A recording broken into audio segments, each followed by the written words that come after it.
Our next step, now that we actually have our roles so that we can access the database with a Lambda function, is to actually create a Lambda function.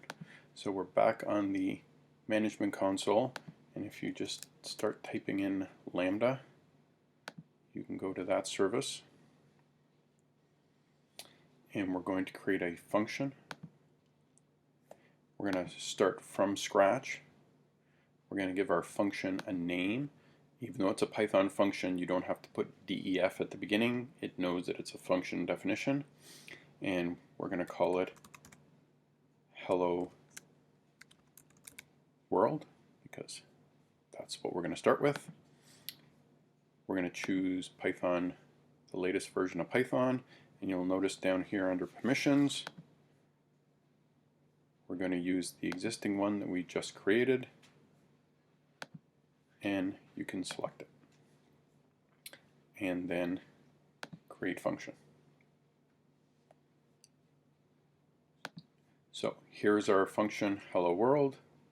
You'll notice that it is in Python and it looks very familiar to the function definitions that we've created.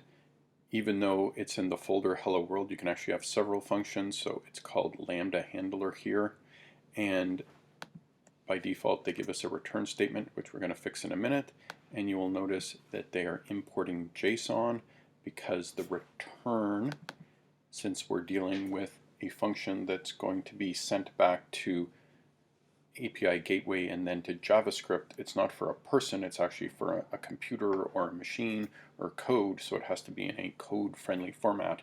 So we're going to use JSON. To begin with, we're just going to be nice programmers, and we're going to put a proper header at the top of our Lambda function so that we know who wrote it and when, and what this function does.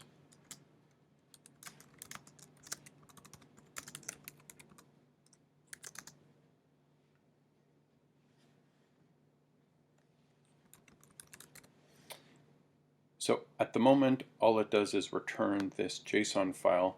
To make it a little more friendly, I'm going to create a variable called the return variable, and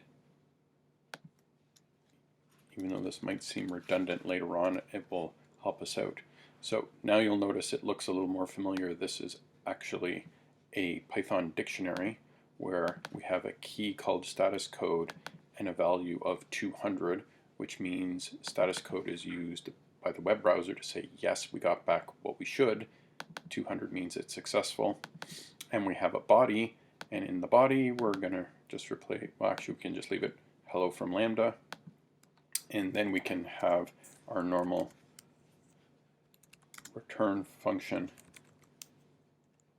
and what we're returning. So we can save that. You can just press Control C or Control S, sorry, or you can go save, and this is now saved. Or you can go up here and press save there as well. Once our code is saved, we would like to test it out, and to test it out, there's this test button. Now, the very first time when we click this, this test configure test event comes up. So because this is just a function, event is one of the parameters where we can pass information into this function so that it can do something. But when we go to test our function, we need to actually be able to pass something into this event thing. So that's what this configure test event is about. So this can be our, sorry, can't have any special characters, test case number 1. And by default, they've given us a little template. Notice once again, this is a dictionary or a JSON file where we have a key and a value. At the moment, we're just going to leave it as it is, and we'll say create. So when we now hit the test button, those test events will be passed into event. Our program at the moment doesn't actually use any of it. It just spits back this JSON file and will return it to us, but we will fix that in a minute. So if you scroll up to the top and you click on test and open up details, you'll notice there is what we get back from our function.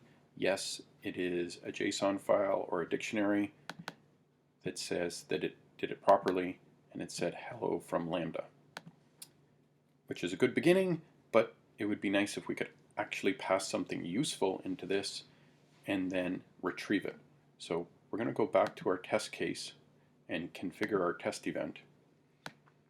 We're going to delete 2 of the rows, and instead of key number 1, what I am going to look for is a name, and the name that it's going to pass in is myself. So it's going to pass in a parameter called name, and hopefully we can then use that name in our program. So we'll click save. We're going to go back. So in our Lambda function, now that we have this, instead of just spitting back hello from Lambda, we can say hello and append event. And because this comes in as a dictionary, the key that we were looking for in our test event cases was name, and then this should be replaced with whatever name is being passed in our test case. So hopefully it'll spit back hello, comma, Mr. Coxwell in this case. So we can go back up, press test again, and there it is. Now we have a Lambda function that can actually accept information, process and do something with it, and then pass the information back.